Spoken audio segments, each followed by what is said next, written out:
Okay, so I am trying this for the first time. Let me face this, and I'm going to record it on my camera too. And there is my system Kylie. So, okay, let's see this today. Here we go. Okay, so I am Mark. I am part of the student committee, and I'm going to talk about science. Mark, one sec. Okay. All students, make sure that you are on speaker view and you have expanded Mark as opposed to seeing everybody else on grid, because otherwise you won't be able to see that while he's too small. Okay. And okay, so first things first is it took a while for me to study everything, and for fourth graders, extra nice stuff like that, I made a list of what to talk about here. Okay, and this is good for practice because sometimes when you're doing a live presentation, you want to get practice. So just make sure that you have your notes ready, because if I don't have this, I'll forget what I'm going to go over. Okay, it's a lot of stuff. Okay, so I got some markers here. Okay, this is my lovely assistant Kylie. She's in fourth grade in Mr. Kell's class. Okay, and so what we're talking about is we're going to talk first about soap and why is soap good. Okay, and so first things first, we're going to talk about two words. Okay, we're going to talk about hydrophobic and hydrophilic. So that hydrophilic. Okay, people often know about hydrophobic because phobia, you're scared of something. So what hydrophobic means is that you are that it repels water, or it doesn't want to mix with water. So a good example of like hydrophobic stuff would be stuff like oil.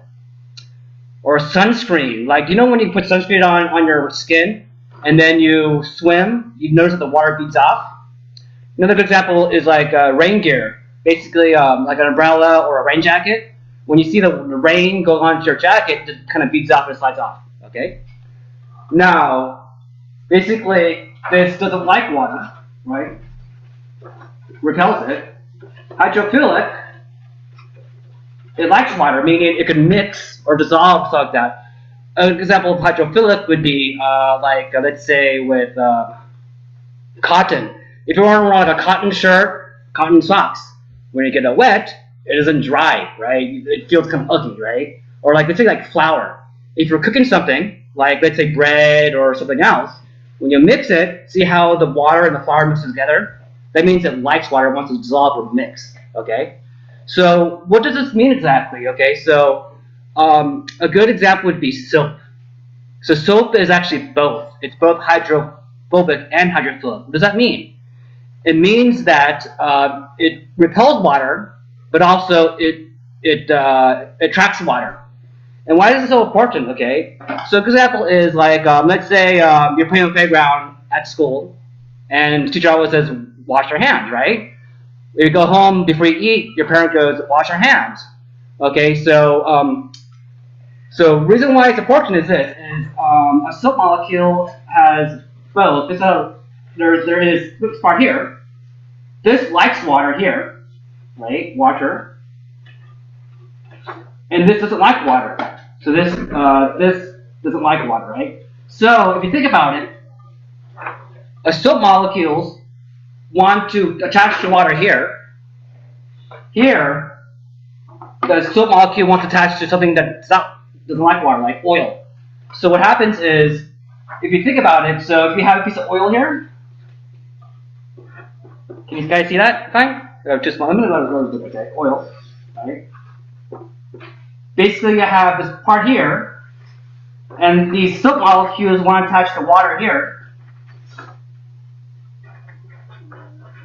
And the oil, so what happens is when you're, like, let's say when you wash your hands, or you're washing dishes, it has oil, and you mix it up, it foams up, the the soap binds the oil, which is the hydrophilic part, and wants to bind the and binds the water, which is the actually opposite. Sorry, hydrophobic wants to touch the oil. Hydrophilic wants to touch the water, so it kind of separates the oil together at once. Okay, so what I'm doing first is I'm going to do an experiment, and you guys, if you had the prepare the stuff ready, okay, I have a bowl here. Okay, you guys can see that. Okay.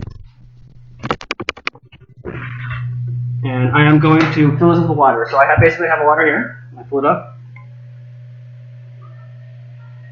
Okay.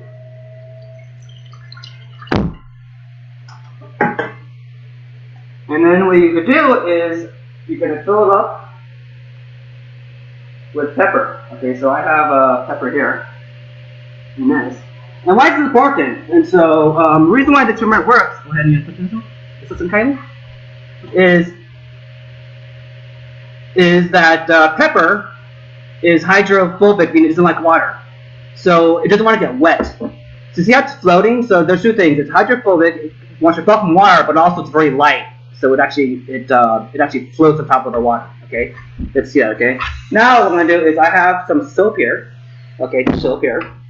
And kind of want you to stick your finger out. Okay. I want you to kind of rub it together, get it more. And why don't you just dip it in the middle of the thing? And then a little more? Not just to the surface, just to the surface of the water. See how the pepper? See how that separates? You guys, I don't know if you guys are doing that at home, but that separates. Now what's happened is this: is that the soap wants to repel the water. It actually makes the surface tension of the water looser. But the problem though is water wants to sit together. Like if you have water drops that want to sit together. So what happens is the water rushes to the side. And then when the water rushes to the side, the pepper wants to go to the edges too. Okay? So I have another experiment here. Okay, so I have a jar here. Let me move this to the side. I have a jar here. Okay, and this is an experiment with oil too. Okay? So I'm going to fill this up with water. Okay?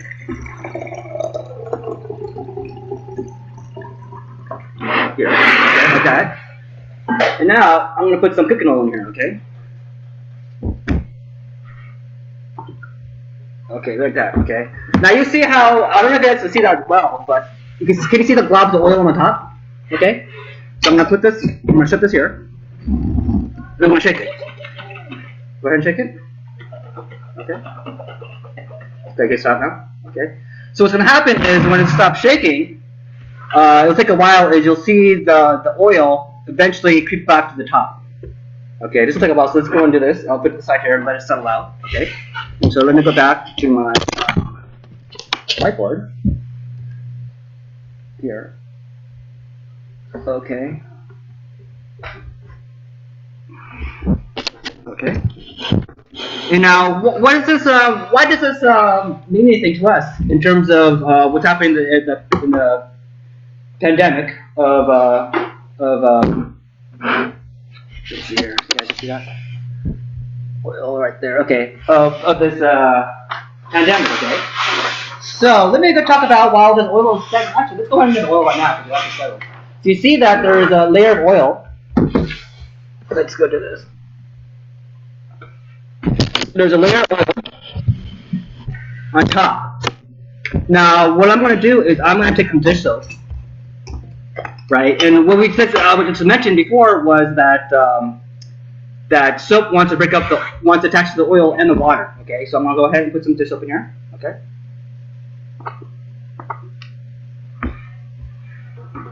And I am going to shake this. My lovely assistant might go and shake it. Really a lot. Okay. You know, it'll start to foam up inside because the dish soap wants to foam up. Okay.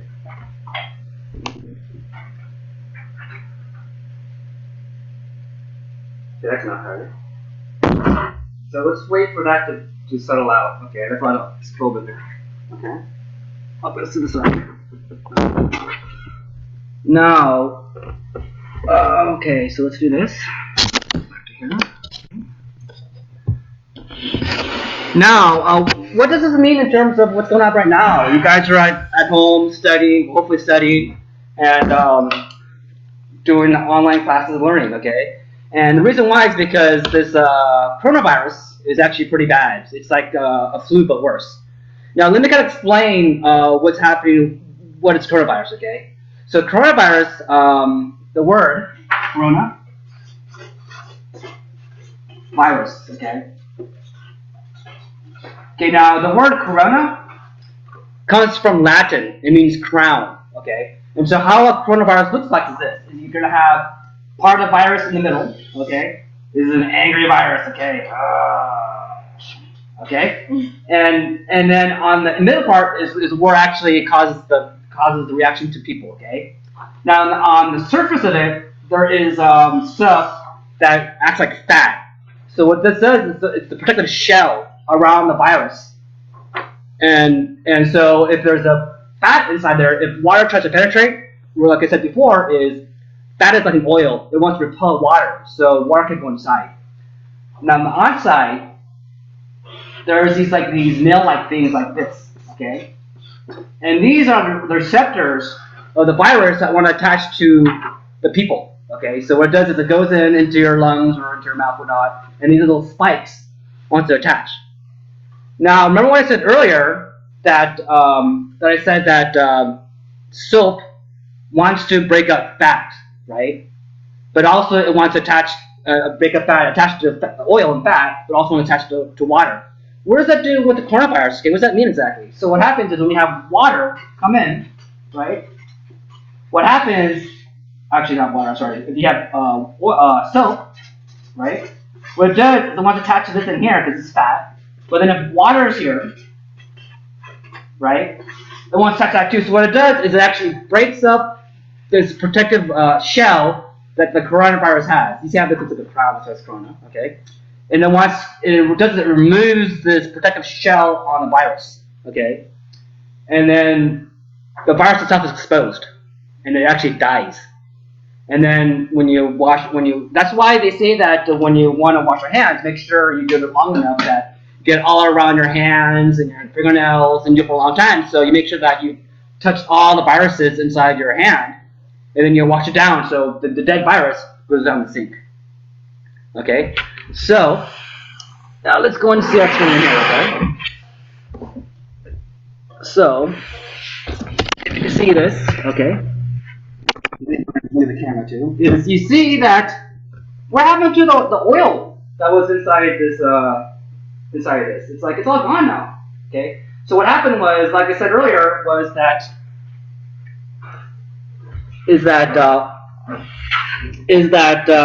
the soap, you can see the soap bubble syrup, but soap is inside the water. It wants to attach to the oil that was inside the cooking oil that was inside here, but also wants to attach to the water. So now you see that there's actually no more large globs of oil on the top. It's all mixed in with the water. And so that's kind of what happens also with the coronavirus or other stuff is, like let's say when you want to wash your hands, it's icky, it's oily. When you wash it, the water wants to, the soap wants to attach the water and the soap so the oil gets removed from your hand and it gets pushed down into the sink. Okay? So that's why that when you see here studies that, or not studies, but news reports saying, wash your hands, wash your hands, wash your hands, is because you effectively you're killing the virus off your hands and washing it down the drain. Okay? So this is all I have for this presentation. So we did the pepper and water experiment, and which is cool was now it's all synced to the bottom. Now you can see it right here from the bottom. Okay? And I did the oil and soap and water experiment to kind of effectively see exactly what happens to that. And you can try this at home too. This I just took it's easier to do a glass to see inside what's going on. If it's kind of dark, you won't be able to see what's happening. Okay. So I'm going to go ahead and take questions on the Zoom for the fourth graders. There's Arch. Thank you, Mark. Students, you can use the raise hand feature, and then once I call on you, you can ask your question or give your comment or mentions. Are there any questions? I'm checking also on Facebook, and let's see if there are questions. Are there any questions? I don't see any raised hands. Yeah. Tanisha?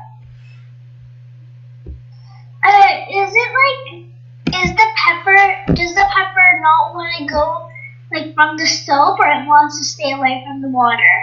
So it wants to stay from the water because it's hydrophobic, right? Meaning it doesn't like water, repels. So it stays on the top, but eventually it sinks because what happens, I think, is eventually that it actually does absorb the water. But if you just let it alone, it'll just want to stay at the top. But what's happening was, you see how it separated to the ends, right? Is that was a reaction of the soap touching the water. So the soap wants to break up the water. And what happens is the water rushes to the edges because it's kind of repelling. But when the water rushes to the edges, it takes the pepper along with it. Has there ever been a virus like this one? Yes, there has. The last time we had an epidemic like this, or a pandemic like this, was actually in 1918, 102 years ago. It's called the Spanish flu.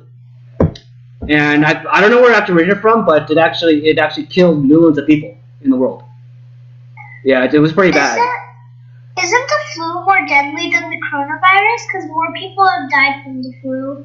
Well, the thing is this, though, is that more people catch the flu, but if you get the percentages, and right now it's an ongoing study of how many people caught it versus how many people actually passed away. But I think the estimates I read online is 0.1% of people who catch the flu pass away from it, meaning for every 1,000 people catching the flu, one would die. Now, the estimates for the coronavirus that's going on right now is anywhere between 1 to 4%, meaning that instead of every 1,000, every 100 people, or every 100 to 100, maybe 50 people who catch it can pass away from it. But the problem right now with the studies we're having now is that the testing is really hard to do that for this because the testing wasn't done. So we've had the flu for many years, many decades, many centuries, right? It's been going on for a long time. So we have tests in place right now to see who has the flu, who doesn't. But since this coronavirus is a very new virus, that we don't have enough tests to test everybody. So what's happening now is with all these hospitals and these clinics is that they're only testing the people that have the most severe symptoms. So what people believe is that we have an unrepresented number of people actually that catch the coronavirus because a lot of people actually don't show very many symptoms. They could have the virus, but nothing happens. Maybe they'll get sniffles or maybe they have a slight fever, but nothing else.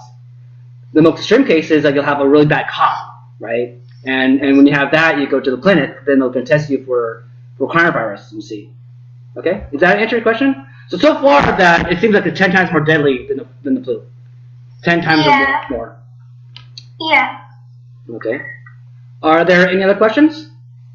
I heard that more if an adult gets the coronavirus, they're more likely to die than if a kid gets the coronavirus. Yes, and so from what I've been reading, I'm not an expert because I'm not a scientist or a doctor like that. But what I've been reading on news online is people with pre-existing health conditions, like if they have like diabetes or asthma or some other stuff, and older people, basically people who have compromised immune systems, people who can't really fight diseases as well in their body, they're more susceptible for actually passing away because what happens is the virus takes hold of your body and your body has to react to it. And if you can't fight it off, then you're going to get more complications from this disease. Does that answer your question? Yeah. Okay. Are there any other questions? No? Does hand sanitizer actually work? Okay. Yes. So the question was does hand sanitizer work? Okay. So remember how I said that soap wants to attach to the oil. Okay. It also wants to attach to water, so it kind of separates the shell of the coronavirus away to make sure that the virus is exposed. Okay. And so alcohol does the same thing. Alcohol dissolves fat. And you're effectively doing the same thing is that is that the hand sanitizer has at least, to be effective, it has to have at least 60% alcohol inside. So if you have hand sanitizer and you look at the back, it says active ingredient. I believe usually that the hand sanitizers out on the market will have at least around 70% alcohol in there, probably ethyl alcohol. And so what that does is when you actually put the hand sanitizer on your hand and you wipe it, you're exposing the alcohol to the virus. It's going to break up the fatty shell of the virus, break it up, expose the virus, and kill it. And so the reason why the people say that actually that soap is better than hand sanitizer is, think about this. If you have hand sanitizer and you wipe it on your hand, you kill it, you might miss some. But you're not washing down the virus down to the drain and the sink. So you're trying to kill it all, and that's why you want to, not a little bit, but a lot of sanitizer, wipe it in your hand to make sure you kill everything, right? But with at least with soap and water, you may not kill all of it, but you're going to kill a lot of it, and hopefully when you actually use the sink to wash your hands, you're going to flush down all the germs off your hand down the drain. But yes, hand sanitizer work because it does the exact same function. It breaks up the fat and it kills the virus inside. Okay, all right, that was a good question too. Any other questions? No? You want to see your raised hands? Thank you, Mark. Okay, so I think that we are finished here. Thanks for letting me teach, you kids. Hopefully, you kids listen to your parents, and when they say wash your hands, this is what it means because even during even we're not in a pandemic like coronavirus, the flu still goes around, and what you do is when you eat, you use your hands to eat, right? And so what happens is that you may contaminate your mouth with what you're eating. So it's really good hygiene to wash your hands before you eat. Okay. Okay, I think we're all set. So if there are any questions, I'm going to log off. Okay. Yes, and then for an announcement for all students, thank you for participating and thank you for staying muted while the experiment was going on. That was super respectful for all of you. You can take a break now, and if you did your DLR, the writing column, then I'm going to be going over that starting at 1 o'clock.